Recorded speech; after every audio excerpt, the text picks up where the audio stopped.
Good afternoon. This is Agaba Alvin, and I'll be taking you through the review paper of graph neural network recommendation algorithm that's based on the improved water model. First of all, we are going to talk about the recommendation systems. So these systems help users navigate data and discover content based on their interests and previous use of the system. And these systems face a few challenges that include balancing the recall and accuracy, and also the limitations in earlier methods like collaborative filtering are also challenges faced in these systems. So to solve these challenges, content-based methods were introduced, but then they also face challenges of capturing complex relationships. So due to this, there have been recent advancements in graph neural networks to improve the recommendation systems. And in particular, we have the interactive higher order DOTAR model that introduces interactivity and the higher order feature learning in order to improve the DOTAR model. So the application domain and the computational problems that were solved in the review paper. So here we see that unlike other domains that rely heavily on collaborative filtering, music recommenders, traditionally they embraced their content-based approaches, which consider features such as their music genre, the artist, and other properties to make recommendations to users. But the rise of digital music distribution and streaming services has made music universally accessible. Platforms like Spotify, Apple Music, and YouTube offer huge catalogs of songs, albums, and plays so that users can be able to explore these albums and discover whichever content they want effortlessly.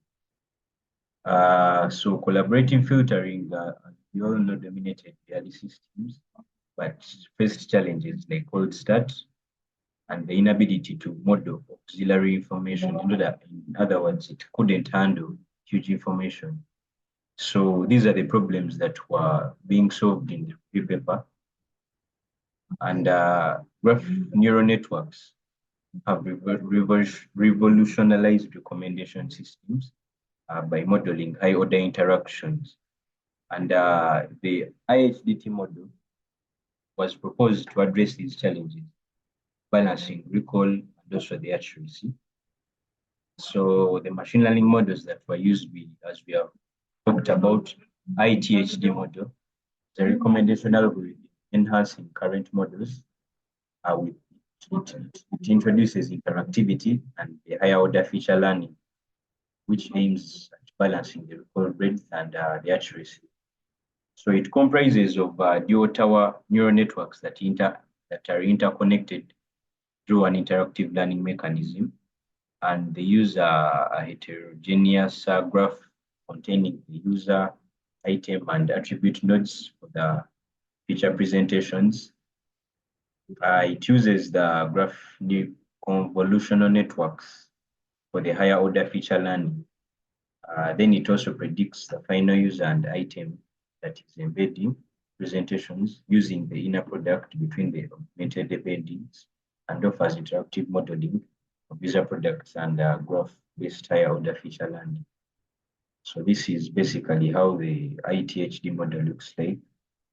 Yeah, you see the graphical convolutional network, the layers, you can see them. You can see the user tower. Then beside we have the item tower. Yeah. So let's talk about the interactive learning mechanism, this ITHD model. So this refers to a mechanism that facilitates the exchange of information between users and items recommendation system. So this mechanism enables the model to capture these hard relationships, these intricate relationships between the users and items, which improves recommendation accuracy. So it allows users and items to interact with each other during the learning process.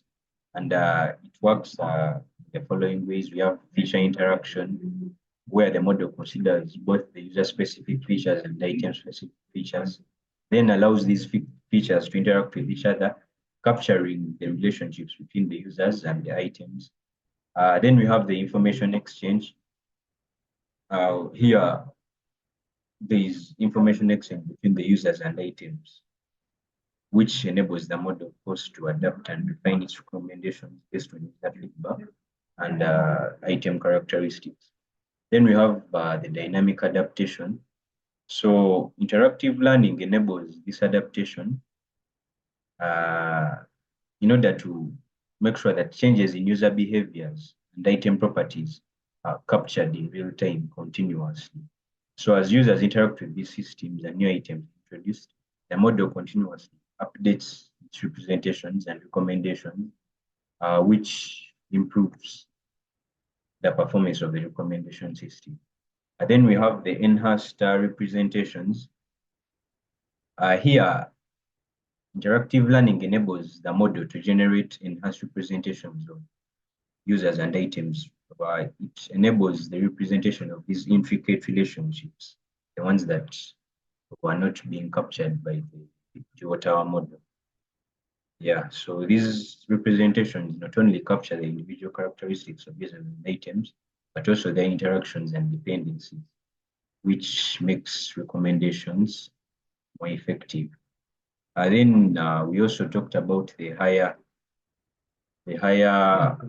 order learning. So this just helps us to represent, or it also helps the system to represent these intricate relationships, basically. So but for it just that you have to introduce better models. Yes. So how does this ITHD model predict user preferences? So it does this by calculating the similarity between the user and item embeddings. So the final user and item embedding representations are obtained through the higher order learning and the interactive mechanisms of the ITHD. And then the inner product between these embeddings is computed to predict user preferences for items. Then accurate prediction for user preferences is very crucial for developing relevant and personalized information.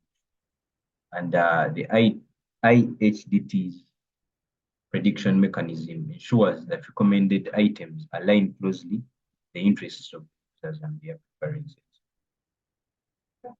So this model generates personalized recommendations that are tailored to individual user preferences, and it does this by leveraging the user item embeddings and also the inner product calculation. So this approach, of course, it enhances user satisfaction, also the engagement with the system. And these metrics provide, they improve the effectiveness and the accuracy of the recommendation system. So the mechanisms that were used for evaluation in this model, we have the precision at K, which measures the proportion of the recommended items that are relevant to the user among the top K. K is like given number of recommendations. Then the recall at K.